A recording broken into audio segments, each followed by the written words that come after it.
नमस्कार, स्वागत है आप सभी का द ऑर्डरिंग में। आज हम बात करने वाले हैं बढ़ते कुपोषण के खिलाफ प्रधानमंत्री की एक अहम पहल की। लेकिन उससे पहले यदि आपने हमारे चैनल को सब्सक्राइब नहीं किया है तो जल्दी से उसे सब्सक्राइब कर दें और बेल आइकन दबाना ना भूलें। सरकार द्वारा जारी किए गए वीडियो में प्रधानमंत्री नरेंद्र मोदी टोक्यो ओलंपिक से लौटे खिलाड़ियों से बात करते हुए नजर आ रहे हैं।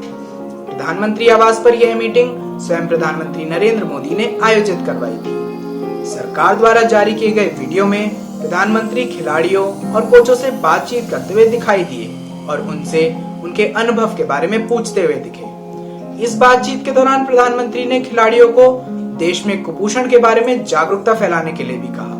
बातचीत में उन्होंने खिलाड़ियों को 75 स्कूल में जाने को कहा जहां वे बच्चों को कुपोषण के बारे में जागरूक करें अथवा किस तरीके से अपना खान पान करें इस बारे में जागरूक करने को कहा। 2023 15 अगस्त करीब 2 साल आपके पास हो। क्या इस 2 साल में एक एक खिलाड़ी, ऐसा नहीं पूरी हॉकी की टीम, ऐसा नहीं, हॉकी का सब खिलाड़ी, क्या कम से कम आपको जहां पसंद हो 75 स्कूल्स में आप विजिट कर सकते हैं। यानी एक एक प्लेयर स्कूल वाले बुलाएं तो अच्छी बात है, वरना आप खुद स्कूल वालों को कहिए कि मैं आपके बच्चों के साथ 1 घंटा मैं बिताना चाहता हूं। वहां मेरी आपसे 2 अपेक्षा है। देखिए, हमारा देश कुपोषण के विषय में, माल न्यूट्रिशन के विषय में अभी भी हम सर ऊंचा कर सके ऐसी स्थिति में नहीं।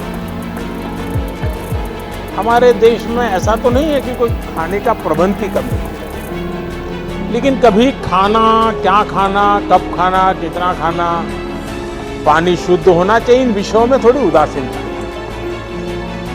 अगर एक खिलाड़ी जाकर के बच्चों को कहते हैं कि आपको एक खाना चाहिए, वरना तो मुझे तो मालूम है, मैं जिस परिवार और जिस माहौल से आया हूं, बच्चों को कुछ भी को क्या कहेगा, बाजरे की रोटी और गुड़ दे दो बस। उसको लगता ही नहीं कि मुझे सब्जी वगैरह खानी चाहिए। ऐसा ही होता है। क्या आप उन लोगों को समझा सकते हो कि संतुलित आहार का क्या महत्व है? बचपन से इन चीजों को शरीर में क्या जरूरी है, और आप इस विषय को तैयार कर सकते हैं, बराबर नोट बना करके एक टीचर की तरह तैयार कर सकते हैं। कुपोषण हमारे देश में एक बहुत ही गंभीर मुद्दा है। नदी फाउंडेशन के एक सर्वे के मुताबिक भारत के 112 ग्रामीण जिलों में 40% बच्चे कुपोषण का शिकार पाए गए, जबकि उसी मात्रा में कई बच्चे अपने वजन से भी कम पाए गए।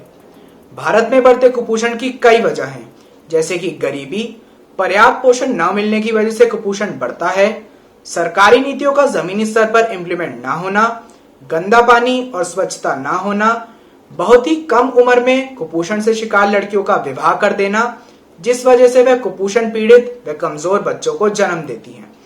कुपोषण का शिकार ज्यादातर पिछड़ी जाति से आने वाले लोग हैं। राजस्थान, मध्य प्रदेश और उत्तर प्रदेश जैसे शहर कुपोषण से ज्यादा आहत हैं। भारत में यूं तो कई योजनाएं कुपोषण कम करने के लिए काम करती हैं, पर जमीनी स्तर पर कोई बदलाव नहीं दिखाई देता। सरकार कुपोषण से लड़ने के लिए कई स्कीम भी चलाती है, जैसे पोषण योजना 2017, प्रधानमंत्री मातृ Vandana Yojana 2017, mid day meal scheme, national food security mission, national nutrition mission, nutrition strategy. कोविड-19 में बढ़ता हुआ कुपोषण दर ये दर्शाता है कि इन योजनाओं का लाभ कुपोषण पीड़ित लोगों तक पहुंच ही नहीं पाता, चाहे वह भ्रष्ट सिस्टम की वजह से हो या भ्रष्ट अधिकारियों की वजह से। कई व्यवस्थाओं के बावजूद भारत का स्तर कुपोषण के मामले में अभी भी बहुत ही निराशाजनक है। 2020 की वैश्विक महामारी सूचकांक के अनुसार भारत 107 देशों में 94वें स्थान पर है। कुपोषण की श्रेणी में कम वजन और पौष्टिक तत्वों की कमी शामिल है, अथवा इसी श्रेणी में अधिक वजन, मोटापा, आहार से संबंधित गैर संचारी रोग होते हैं। कुपोषण एक देश की जनसंख्या की उत्पादकता को प्रभावित करता है, देश का मृत्यु दर को प्रभावित करता है, बच्चों के प्रति जीवित रहने का दर कम करता है, बच्चों की सीखने की क्षमता को प्रभावित करता है, जिससे वे बाद के जीवन में बहुत ही कठिनाइयां झेलते हैं। प्रधानमंत्री नरेंद्र मोदी का यह फैसला क्या बदलाव लाता है, कुपोषण भारत में किस तरीके से कम होता है, यह तो आने वाले समय में सबको पता चल जाएगा। आज के लिए बस इतना ही। मैं आदित्य शर्मा आपसे विदा लेता हूं। फिर मिलेंगे एक नई खबर के साथ।